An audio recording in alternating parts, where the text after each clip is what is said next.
pour les premières. Donc, on va se lancer maintenant dans la lecture analytique de ce texte que vous avez ici sous vos yeux, dans une version qui est photocopiée dans un manuel. Et j'ai fait dans le Drive deux choses. J'ai mis le texte complet, c'est-à-dire qui ne correspond pas tout à fait à l'extrait. C'est écrit ici, texte complet. Ça me paraissait important que vous ayez bien lu ce texte en entier pour comprendre comment la situation se met en place pour le spectateur. Donc on voit que le spectateur n'est pas au courant de l'identité des personnages, c'est le tout début de la pièce, et que le jeu d'imitation de la maîtresse est déjà en place. Donc ça paraît dès le début. Et le passage que vous étudiez, c'est ce qui est en noir ici, dans le document. Donc quand on prend dans le Drive, vous avez Français Ressources,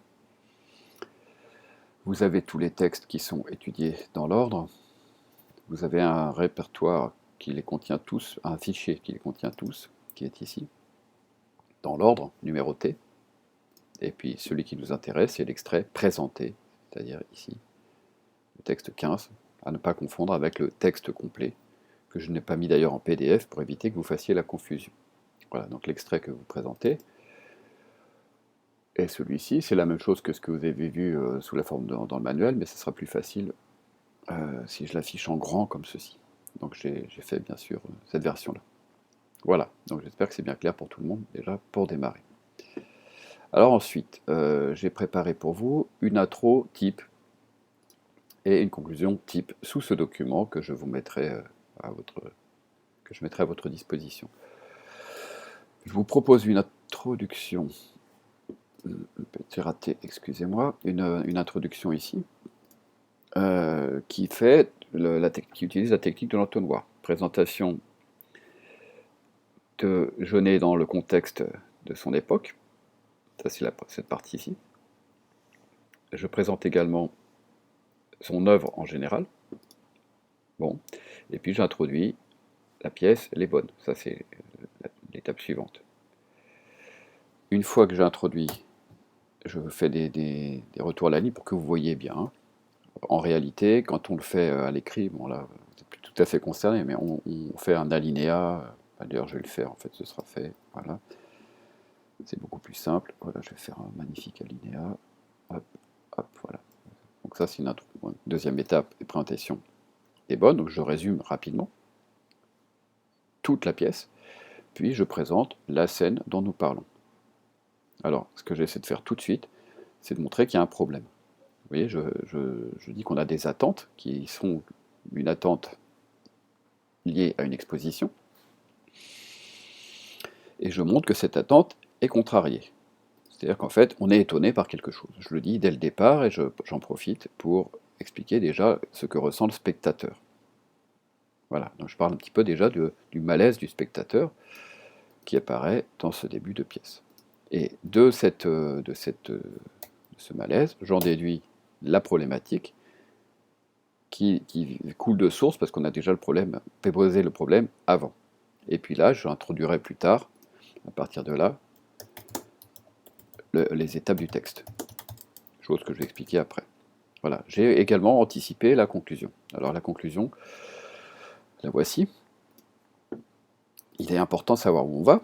Donc où est-ce qu'on va? Alors on dira que dans notre introduction, on posait la question de savoir comment on faisait éclater la violence et la perversité des rapports de domination. Et bien, cette violence et cette perversité deviennent ma conclusion, et je vais plus loin.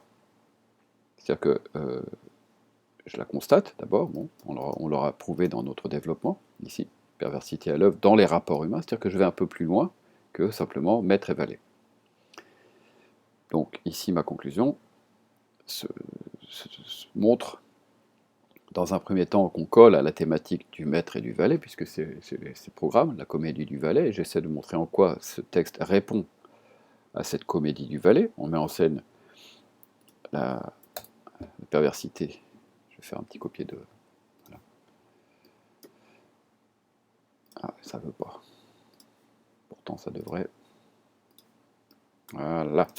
Euh, et puis surtout, je vais insister sur l'idée qui me paraît plus forte, c'est-à-dire qu'en fait, c'est pas seulement un rapport maître et valet, c'est surtout des rapports pervers entre des individus dans la domination, et ça va très loin, c'est-à-dire qu'au-delà d'une réflexion sur les rapports de quelqu'un qui serait un bourgeois qui dominerait ses domestiques, il y a la question de la violence sociale profonde, et c'est ma conclusion ici, quand je dis que finalement, on réfléchit aussi à toutes nos certitudes sur l'ordre de la société. Une société qui est basée sur l'obéissance des uns crée de la violence. Voilà, c'est un peu cette idée qu'il y a dans le texte, c'est-à-dire que s'il y a des gens qui ont le pouvoir et qui ont le pouvoir d'écraser les autres, c'est ce qu'on appelle les rapports de domination.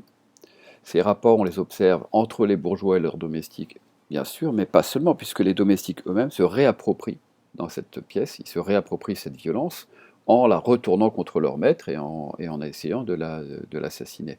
Mais aussi l'œuvre de Genet explore tous ces rapports, justement, avec cette voie laissée, voie avec un X, aux marginaux, il explore tous ces rapports-là. Qu'est-ce qu'il y a derrière la respectabilité d'une société? Quels sont les rapports de domination qui sont en jeu? Donc vous voyez que là j'élargis le problème à un problème plus profond, plus que simplement maître et valet. On dépasse ce problème-là. Voilà, ça c'est ma conclusion, ma future conclusion.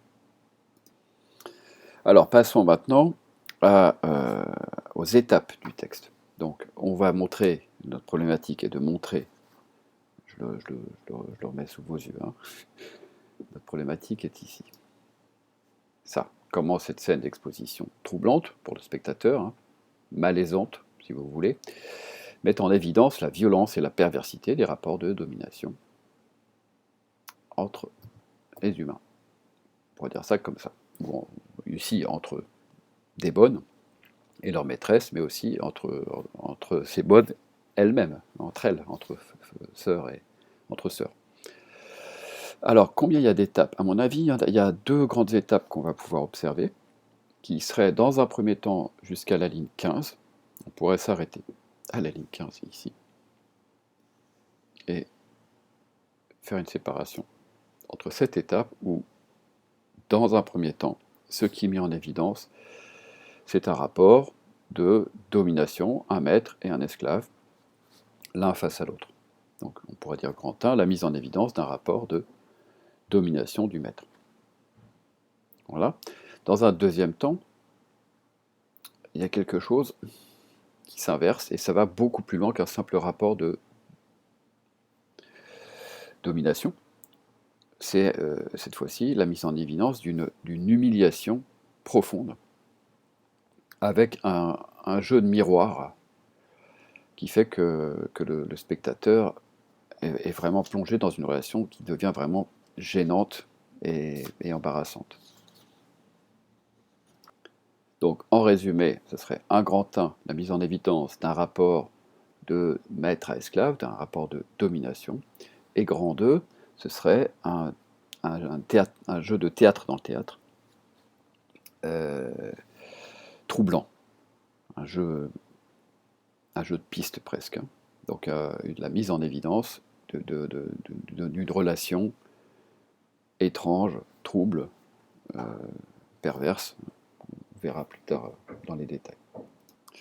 Alors, dans ce grand 1, qui serait donc la mise en évidence d'une relation de domination entre maître et domestique, qu'est-ce qu'on observe? Alors, on observe d'abord que le statut des personnages est assez vite mis en évidence, même si ce n'est pas la réalité, c'est-à-dire que ce sont nos domestiques, le spectateur ne le sait pas, ça encore, donc lui, ce qu'il observe, c'est d'abord une personne qui domine et une autre qui est dominée, qui domine socialement, par son statut social, un petit peu comme dans les comédies d'autrefois, où il y avait un noble et son serviteur, on retrouve des attributs ici qui nous rappellent qu'on a affaire à une bourgeoise qui domine par l'argent. Donc cette femme est une femme riche. Alors on l'observe par exemple à travers l'énumération systématique de ces attributs de riches. Alors qu'est-ce qu'ils ont les riches? Alors il y a d'abord plusieurs toilettes. Alors les toilettes ça désigne des habits, hein. C'est pas au sens d'endroits où on se soulage, hein. Vous avez bien compris, donc les toilettes, c'est un ensemble de vêtements qu'on met pour sortir. Donc dans mes toilettes, d'abord il y a le pluriel, mes toilettes, elle en a plusieurs, donc c'est quelqu'un qui a beaucoup d'habits, donc qui peut se les payer. Et dans l'idée de toilette, d'ailleurs quand on disait faire sa toilette, c'est qu'on se préparait à s'habiller. Il y a aussi l'idée d'avoir une vie sociale qui lui permet de sortir dès le départ. On l'observe également par le souci donc des bijoux, hein, les émeraudes, les bijoux de madame. On observe dans cette série d'attributs la robe blanche pailletée, vous voyez qu'il y a toujours un souci du décorum et de la décoration. L'éventail, qui par excellence fait référence à une vie sociale, puisqu'on est en foule et qu'on a chaud et qu'on se fait du vent pour se rafraîchir dans ces foules dans lesquelles on va traîner. Les souliers vernis, vous voyez qu'il ne s'agit pas de simples souliers, ils sont vernis. Donc on a le champ lexical ici de la décoration, on pourrait dire, de l'apparat, si vous préférez, qui nous fait tout de suite comprendre que cette femme est une femme très riche. Elle se distingue également par, évidemment, le vouvoiement, disposez les toilettes, sortez-les, vous convoitez. Donc elle utilise la deuxième personne du pluriel qui introduit toute la distance du maître qui domine. Donc là, vous pouvez observer que c'est un deuxième indice pour le spectateur. Sa manière de parler se passe également par l'impératif. Elle donne des ordres, un impératif, disposer. Je vais essayer de mettre du bleu là-dessus. Disposer les toilettes, sortez-les, donc cet impératif signale immédiatement son statut de femme, enfin ça accompagne ce qu'on a déjà relevé, une femme riche qui donne des ordres à quelqu'un d'autre. Donc évidemment, tout de suite, c'est un prototype social qui se dégage de tout ça, c'est-à-dire celui du maître face à son valet. Alors cette femme qui vit dans le luxe se paye un autre luxe, c'est de parler d'un ton très sec. Alors, vous observez par exemple cette phrase-ci, la robe blanche pailletée, l'éventail, les émeraudes, vous remarquerez que ce sont des phrases sans verbe. Ça peut correspondre sur scène à un moment donné où elle indique du doigt par exemple. On n'en sait rien, on n'est pas obligé, mais là un metteur en scène peut s'appuyer là-dessus, c'est-à-dire que ce sont des phrases averbales qui donnent un ton très sévère et très impérieux à cette femme qui s'impose devant une autre. On remarque d'ailleurs autant elle manifeste une forme de mépris, hein, en ne faisant même pas des phrases pour celle à qui elle s'adresse, elle utilise des verbes des volontés. Je veux choisir, elle est capable, elle, d'avoir de la volonté, alors que sa domestique, elle n'a pas du tout, n'a pas droit à la parole, elle n'a pas à vouloir. Autant elle veut, autant, je devrais mettre une autre couleur. Oups, j'ai fait une petite erreur, voilà. Non, je vais prendre du jaune, voilà. Ça s'oppose à convoiter, vous voyez, il y a l'idée d'envie. Il y en a une qui est dans la volonté et l'autre qui est dans la convoitise. La convoitise, c'est une forme de jalousie, donc l'opposition de ces deux verbes vous montre à quel point on est bien dans une relation de domination.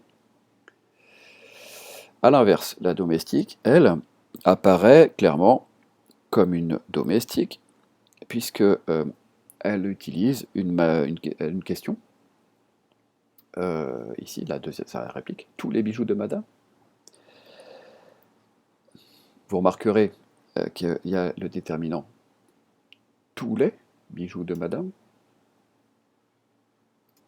c'est-à-dire encore un pluriel. C'est un petit côté hyperbolique parce que ça suppose qu'elle s'étonne de la quantité de bijoux dont sa maîtresse dispose. Donc on voit ici clairement qu'elle se situe comme quelqu'un qui n'a pas ces bijoux, mais qui se questionne quant à savoir s'il faut les sortir ou pas, parce que ça lui paraît tellement énorme que quand même c'est trop. Hein. Alors donc cette tournure interrogative marque son étonnement et pas seulement sa soumission. Sa soumission est marquée par, évidemment, la manière dont elle s'adresse à Claire, qui est Madame. Donc on parle de l'autre à la troisième personne, c'est-à-dire qu'on la désigne par son statut social. On avait déjà vu ça dans le mariage de Figaro, par exemple. Donc ici, à ce stade, le spectateur identifie immédiatement la relation qui lie ces deux personnages, c'est-à-dire une femme de statut social bourgeois qui parle à une femme de statut social domestique. Ici, la relation qui s'installe pour le spectateur, c'est celle-là. Mais le spectateur ne sait pas encore qu'il s'agit en réalité de deux domestiques. Il n'y a pas encore d'éléments pour le montrer. Et comme vous avez pu le voir dans la mise en scène que je vous ai proposée, on joue justement sur le fait que Claire est dénudée, ou semi-dénudée, qu'elle est en train de s'habiller, et donc elle n'a pas encore les attributs de la servante, contrairement à l'autre qui les a déjà. Donc le spectateur est en quelque sorte floué sur l'identité de Claire. Il est également floué sur l'identité de Solange, puisque Solange est en train de jouer Claire. Elle fait semblant d'être Claire. Donc c'est un jeu de... Mais ça, on en parlera dans la deuxième partie. Donc en résumé, on pourrait dire grand 1, hein, ici vous avez la mise en évidence d'un rapport de domination. On vient de voir, en gros, première étape de ce rapport-là, c'est des marqueurs sociaux qui permettent d'identifier le statut social des personnages. Alors il y a une deuxième étape, à mon avis, qui va un peu plus loin, c'est une série de reproches adressés donc par Claire, déguisée en Madame, à Solange, déguisée en Claire. Alors d'abord, j'avais un petit peu anticipé tout à l'heure, hein, mais je vous avais montré qu'il y avait cette différence de traitement entre le verbe vouloir et le verbe convoiter. Alors ici, c'est un reproche qu'elle lui fait, c'est-à-dire qu'elle reproche à la servante de vouloir lui voler ses chaussures depuis des années. C'est une manière très humiliante de parler aux gens, c'est-à-dire à la fois on les accuse de quelque chose et en même temps on a l'air de leur dire qu'on le sait depuis bien longtemps. Donc ici cette remarque, ce que vous convoitez depuis des années, vous pouvez bien sûr la rattacher à cette cette méchanceté de Claire là, qui est en train de faire des reproches à sa servante. Donc la maîtresse est aussi maîtresse, cette fois-ci sur un autre registre, c'est-à-dire on passe sur le domaine de la psychologie, elle manifeste une grande sécheresse et un grand mépris pour sa domestique. Ça se manifeste également, décidément, à travers les didascalies, avec beaucoup d'hypocrisie. Donc ici, si l'auteur prend le temps de souligner ce ton méprisant, c'est bien parce qu'il veut faire sentir au spectateur que c'est pas seulement une différence de statut social, c'est aussi une différence, cette fois-ci, d'autorité. Et on va vraiment vers une espèce de relation écrasante. Vous remarquerez qu'elle parle aussi avec ironie et naturellement. Cet adverbe naturellement ici que je vais souligner comme ça pour pas vous confondiez dans mes... Oui. Voilà. Naturellement, qu'est-ce que ça veut dire ici? Ça a l'air de vouloir dire tout simplement, comme tu n'y as pas pensé, comme de toi-même tu n'y penses pas, puisque tu es une servante ignorante, je dois te le rappeler. Donc ce naturellement a quelque chose de désagréable. Et on voit donc la sécheresse du ton de Claire qui commence à prendre le dessus dans la scène. Alors à cette méchanceté de ton s'oppose, vous voyez, j'avance ici, je passe à la didascalie. On voit que Solange prend dans l'armoire quelques écrins qu'elle ouvre et dispose sur lui. Cette manière de s'exécuter sans un mot, elle est privée de parole, est très révélatrice de son statut de femme qui n'est là que pour obéir, et qui ne répond même pas à cette remarque qu'on vient de lui faire. Donc le spectateur peut se demander ici dans quelle mesure cette femme n'est pas déjà soumise à cette liberté de ton que sa maîtresse, sa supposée maîtresse, prend avec elle. Elle lui parle sèchement, elle ne répond même pas. Et elle va s'exécuter. Et alors même qu'elle s'exécute, on voit brutalement une série de phrases dont la plupart sont exclamatives, qui sont encore une fois, là vous voyez, pour votre noce sans doute, c'est une sorte de phrase, d'une ironie méchante. C'est-à-dire, elle accuse la servante de convoiter des chaussures pour se marier. Et elle passe brutalement à une série d'exclamations. Avouez qu'il vous a séduite.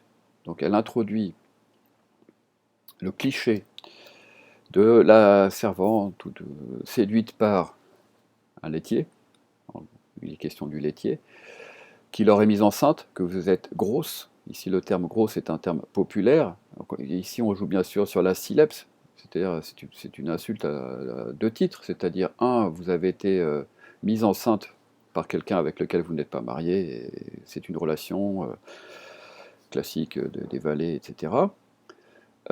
C'est quelque chose qui est de l'ordre de la faute, elle lui demande d'avouer, donc il y a la connotation de l'idée d'une faute dans cet impératif avouer.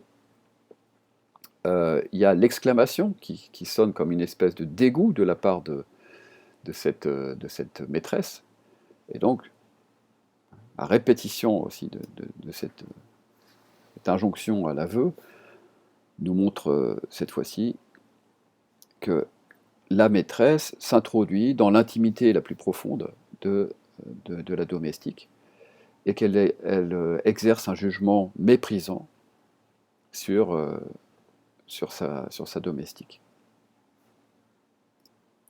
Ça ressemble presque, on est en train de basculer presque dans une forme d'interrogatoire. Vous voyez, quand on pense à quelqu'un qui torture quelqu'un d'autre, qui lui répond avouez, avouez, parlez, parlez, cette injonction à la parole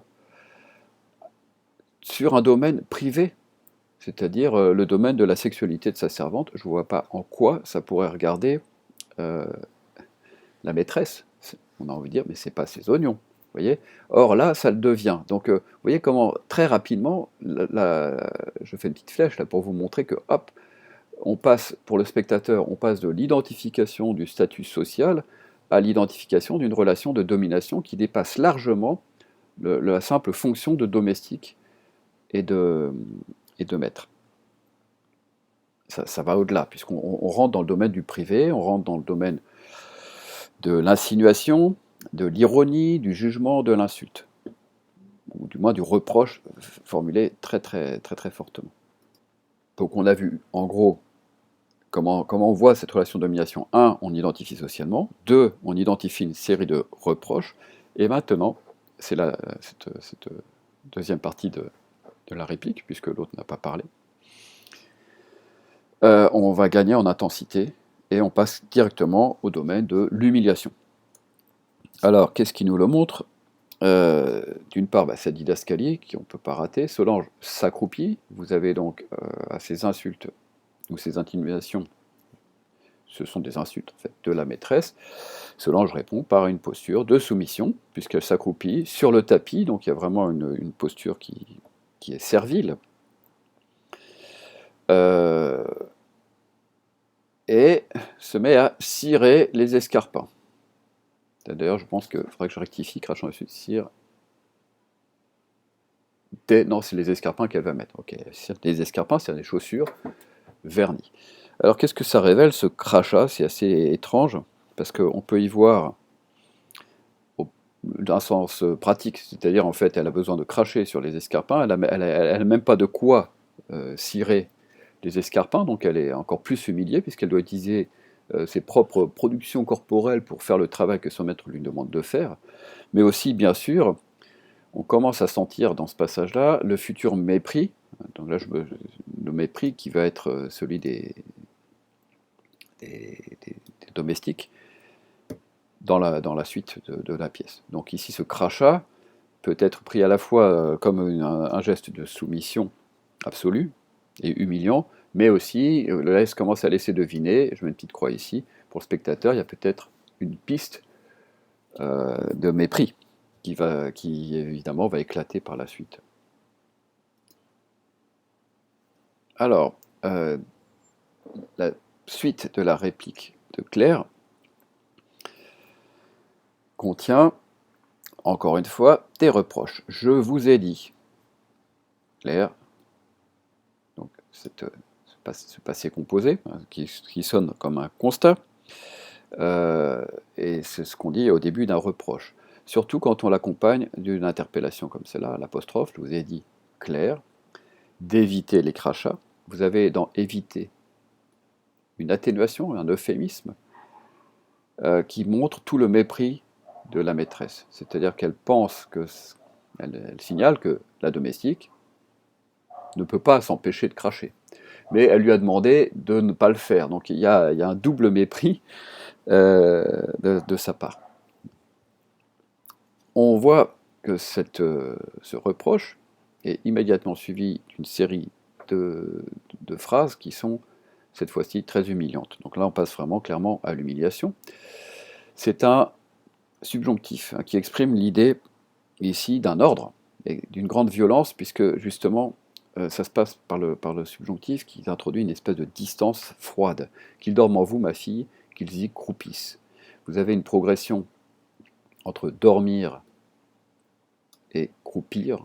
Croupir suppose l'idée de pourrissement. Ce qui croupit, c'est l'eau, par exemple. Si vous avez bu à la bouteille et que vous laissez cette bouteille pendant plusieurs jours sans y retoucher, vous avez bien vu ce que ça donne, ça sent terriblement mauvais. C'est ça, l'eau croupie, ou c'est l'eau des fleurs également. Donc on passe carrément au registre très imagé de la pourriture.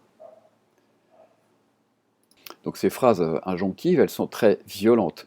Ça s'accompagne d'une ici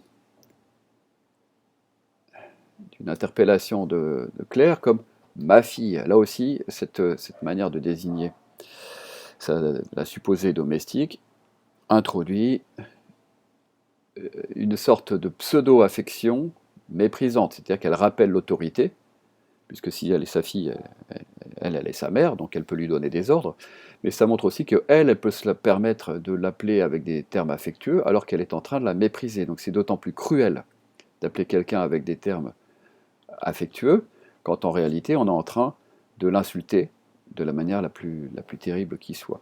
Ces insultes, donc cette humiliation-là, commence à se mettre en place de manière vive pour le spectateur. Alors vous avez ensuite ces deux exclamations, ces interjections, donc, qui supposent un jeu de scène physique qui va montrer le mépris affiché par la maîtresse. On passe directement à l'insulte qui joue en plus sur une antithèse. Hideux, c'est très laid. Ma belle. Donc vous avez cette antiphrase là, ma belle, qui suppose qu'en réalité elle n'est pas belle, qui suppose le même mépris. Et évidemment, il y a un jeu sur vous êtes hideuse, ma belle, donc il y a un jeu sur l'antithèse qui souligne le mépris et l'insulte adressée par Claire à cette domestique qui est en train de lui cirer les chaussures. L'humiliation s'accentue dans la phrase suivante. Penchez-vous davantage et vous regardez dans mes souliers.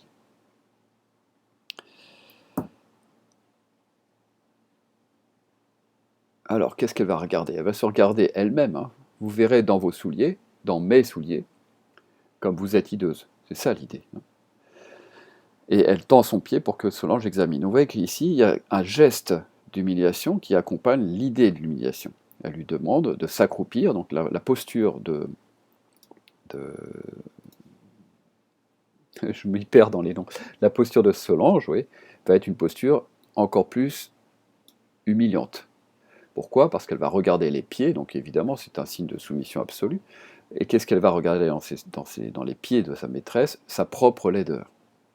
Et elle l'invite à faire cela. Donc là, on est vraiment dans un domaine insupportable, qui est celui de l'humiliation.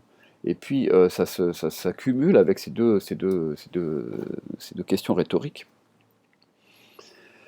où elle rapporte la laideur de la domestique à sa propre peine. Vous êtes tellement laide que ça m'est désagréable.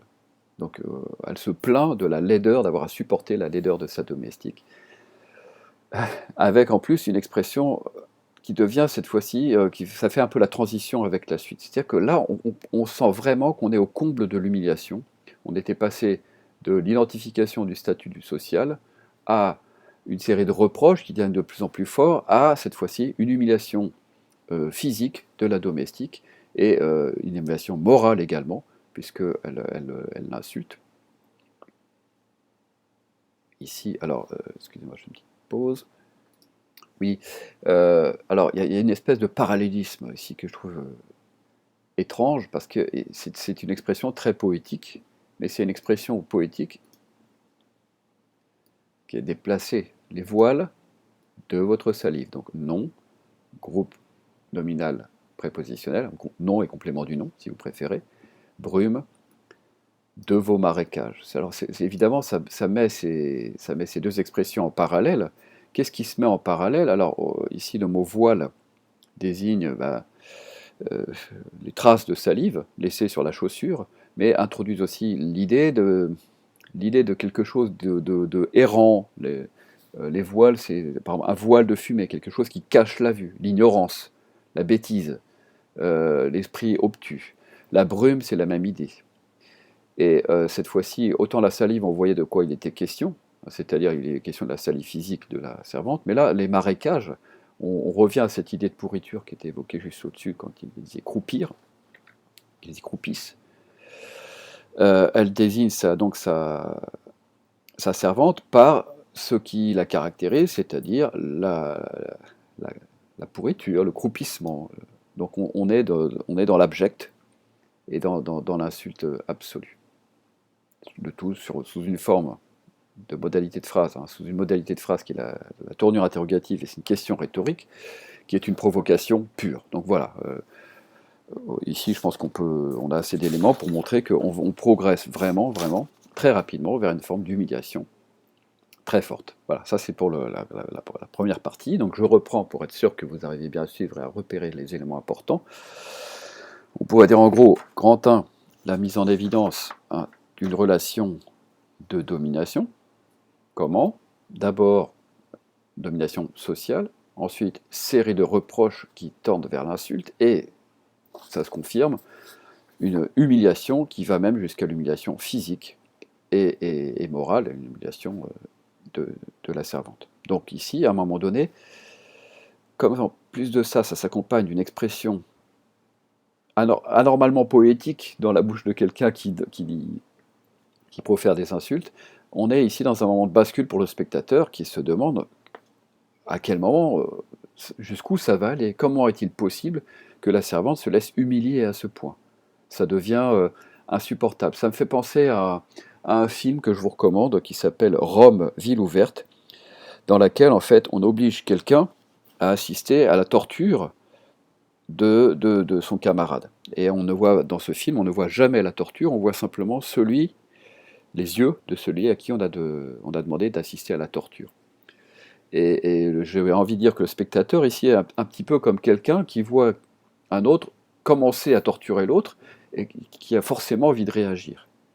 Or, la réaction, et c'est pour ça qu'on va basculer dans le grand 2, la réaction de la servante, on s'attendra à ce qu'elle se relève et qu'elle lui mette un coup de poing ou quelque chose comme ça, qu'il y ait une résistance de sa part, ben justement, c'est pas le cas. Donc là, on passe vraiment dans le grand 2, c'est-à-dire un jeu qui devient de plus en plus troublant, un jeu qui va dans l'excès, et on bascule dans le symbolique, dans le théâtre. On se rend compte qu'à ce moment-là, ça va trop loin pour être la réalité. Ça devient un jeu. Et on commence à pressentir, dans ce passage de la scène, qu'il y a quelque chose qui est exagéré. On est dans un jeu de théâtre, dans le théâtre, et on commence à s'en rendre compte. Alors, ce qui nous fait basculer dans cette nouvelle dimension, où on commence à se rendre compte qu'il y a quelque chose qui ne va pas. D'abord, c'est la réaction de Solange. Donc, on observe bien sûr qu'elle était au départ accroupie, elle est maintenant à genoux. Donc, cette posture de soumission est achevée.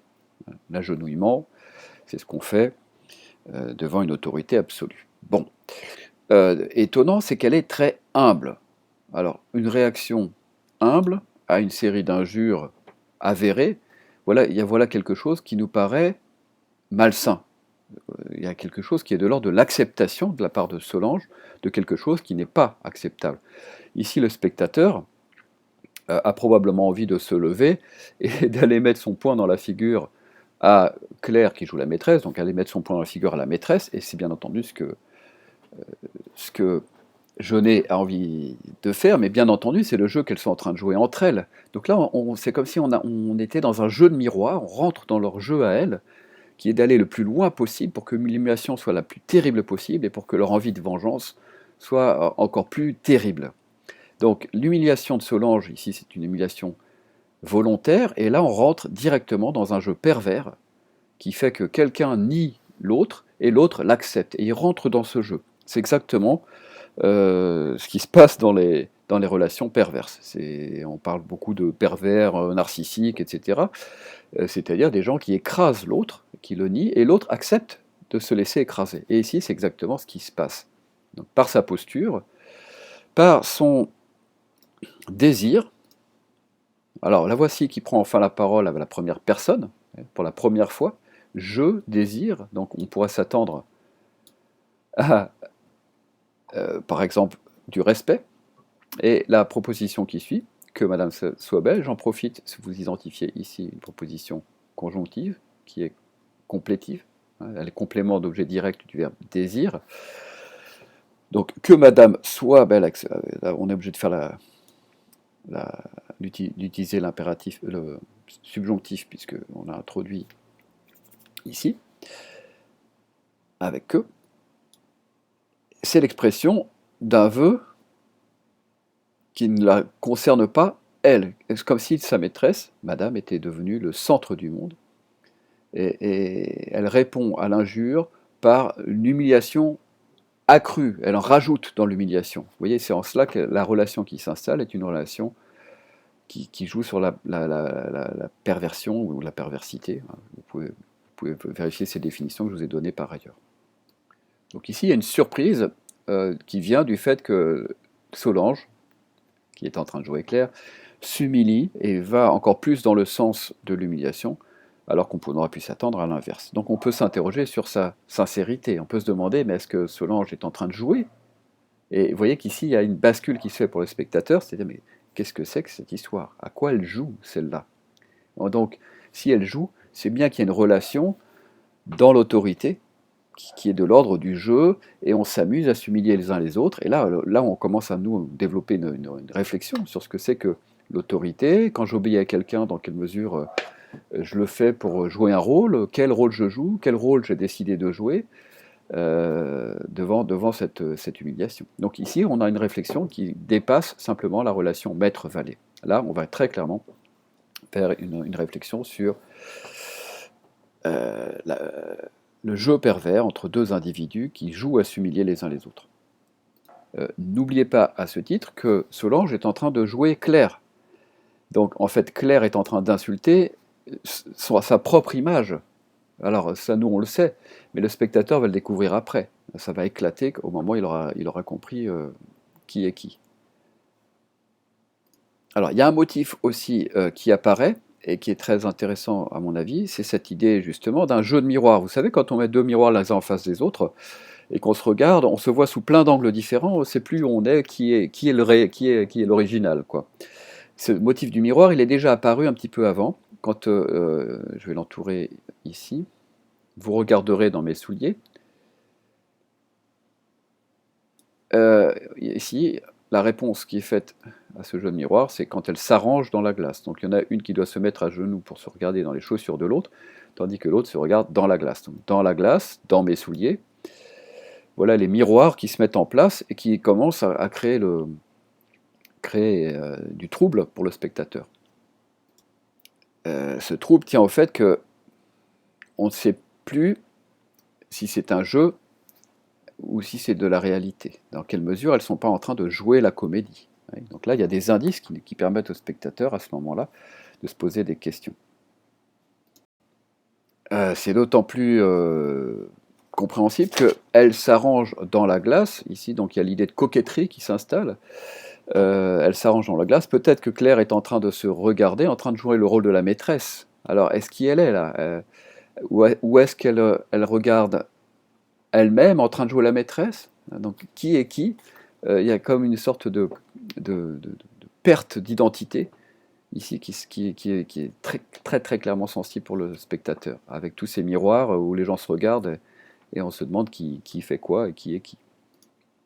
Il y a quelque chose qui est de l'ordre du jeu pervers, c'est-à-dire on se regarde soi-même en train de détourner les choses.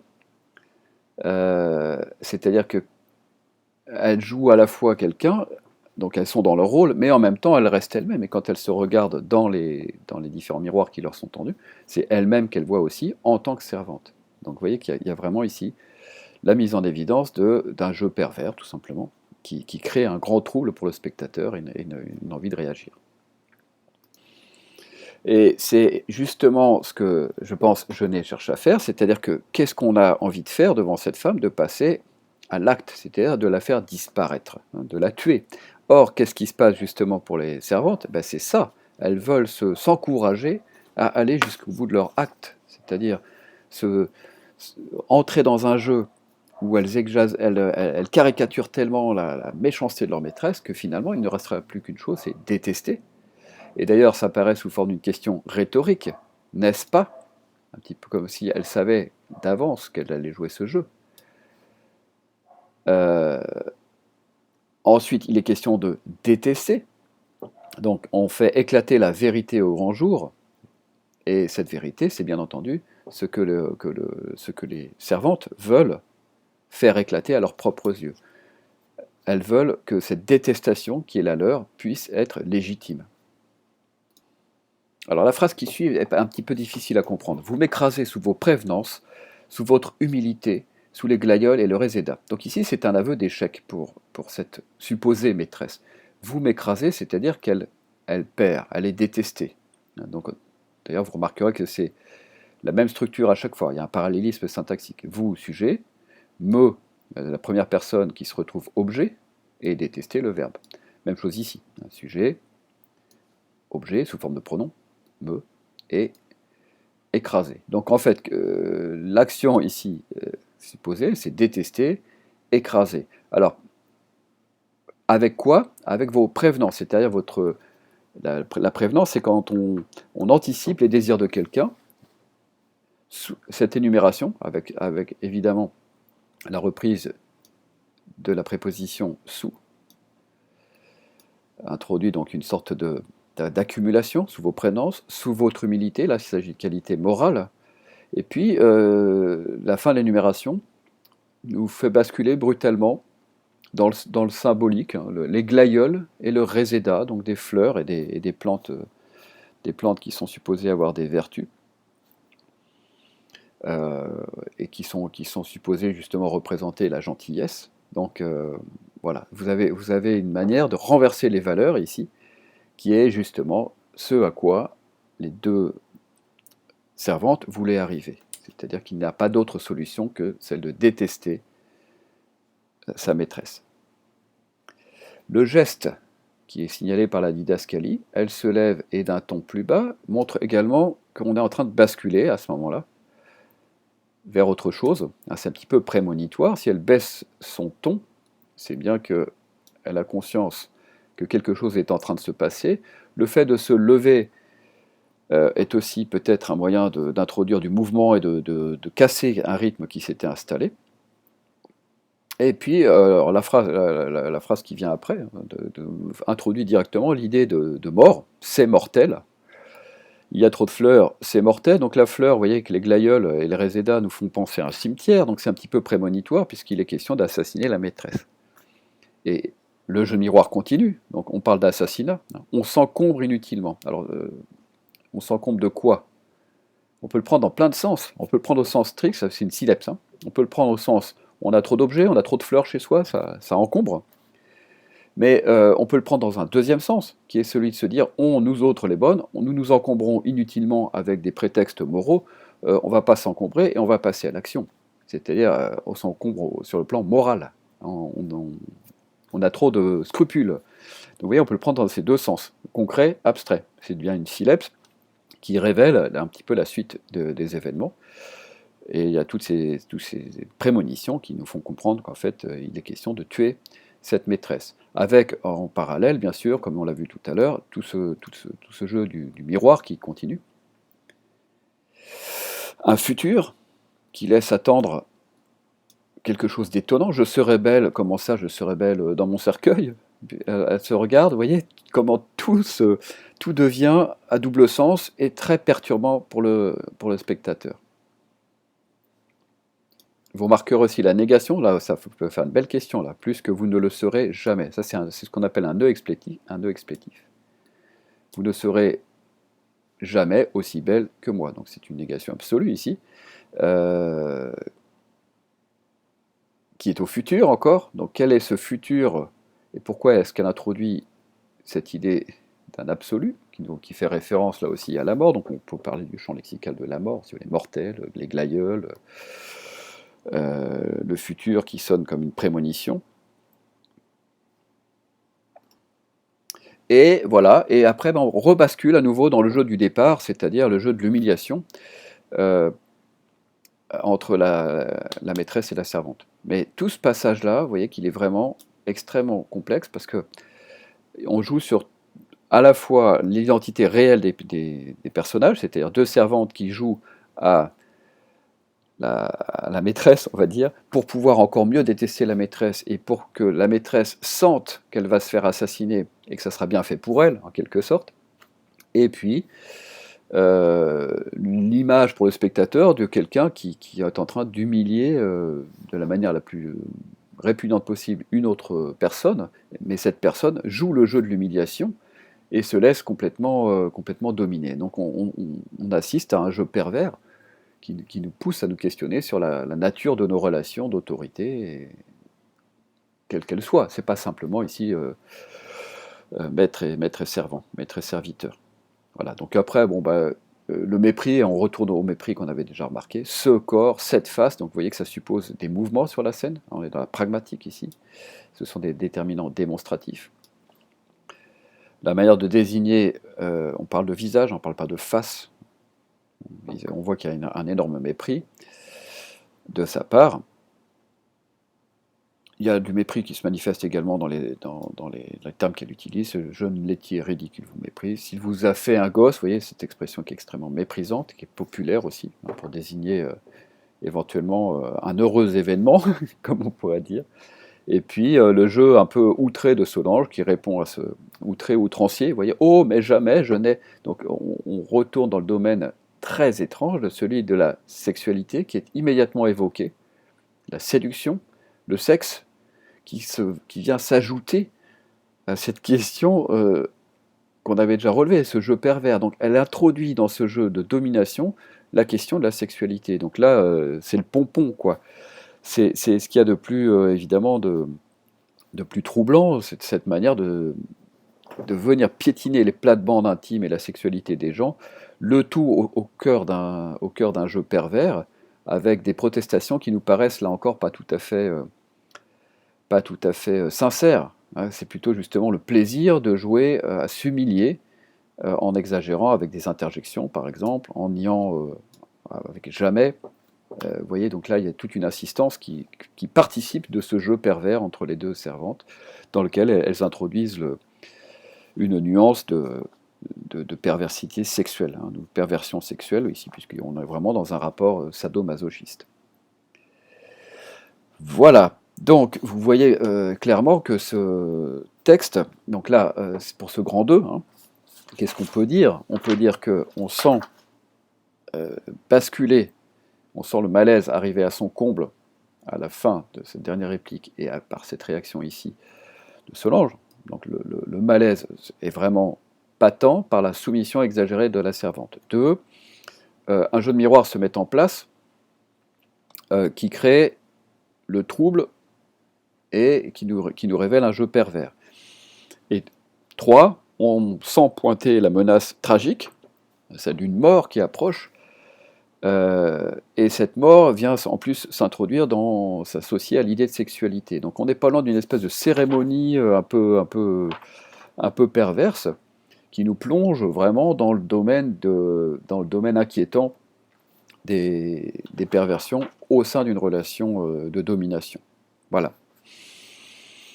Donc, cette domination, cette violence, cette humiliation, tout ça nous montre qu'on nie des êtres humains. Des domestiques se nient eux-mêmes, ils perdent leur identité, ils deviennent des choses. Et évidemment, tout ça prépare la suite de la pièce, puisqu'elles vont tenter d'assassiner leur maîtresse, et c'est peut-être la seule solution qu'elles ont, puisque cette humiliation qu'elles sont en train de mettre en scène, c'est celle qu'elles vivent intimement, sans jamais le dire, même si la maîtresse ne se comporte pas pareil. C'est ça qui émane du statut social de la maîtresse. Je suis riche, j'ai des paillettes, je fais ce que je veux, je te juge comme je veux, du haut de ma hauteur sociale, de mon grand statut de grande bourgeoise belle, alors que toi t'es laide et que tu n'es qu'un marécage. Quelle est la seule réponse possible à ce discours de la richesse sûre d'elle-même, écrasante, ce discours de la réussite? Je pense que vous le sentez très bien quand vous voyez à quel point, par exemple, on veut tous être une star et accéder justement à ce statut de la star qui est riche et belle, etc. etc. Et c'est vécu comment ça de la part des gens? Si c'est pas une énorme violence qui est adressée à ceux qui justement ne sont pas là-dedans. C'est ça que en fait, le texte révèle. C'est en ça que ce texte révèle la voix de ceux qui ne peuvent pas avoir accès à la parole. Et bon, donc on ridiculise la prétention, certes, mais on montre aussi la violence en retour que ça génère. Il y a des sociétés dans lesquelles il y a des écarts très forts sont souvent justement des sociétés très violentes dans lesquelles il y a aussi des gens qui veulent leur part, que ce soit en assassinant, en se vengeant, ou alors en devenant eux-mêmes ces ordures dont ils voudraient se débarrasser, et en devenant encore plus royaliste que le roi. On assiste ça dans pas mal de sociétés. Donc ça, Genet, il le met bien en évidence. La violence intrinsèque des gens qui pensent dominer le monde et qui écrasent les gens qui n'ont plus la voix, qui n'ont plus de voix. Et donc lui donne une voix à tout ça. Évidemment, le spectateur se sent aussi remis en cause dans ses certitudes. Et c'est ce qui fait que cette pièce a encore une énorme charge et qu'elle est encore jouée dans toutes les langues. Et c'est une pièce qui a encore beaucoup de répercussions. Voilà, donc vous avez aussi ma conclusion écrite pour dire tout ça. J'espère que ça vous suffit. Ça fait un gros morceau. Donc je vous laisse 2 jours pour arriver à vos notes et puis à vous mettre à jour, puisque là on est tous à la peine. Donc je vous souhaite beaucoup de courage et puis j'espère vous voir bientôt, puisque maintenant on a tout fait, sauf le texte. Comment le texte de 6 là, mais ça sera. Je pense que je vais vous faire un petit papier pour aller plus vite. Voilà, bon courage et à très bientôt.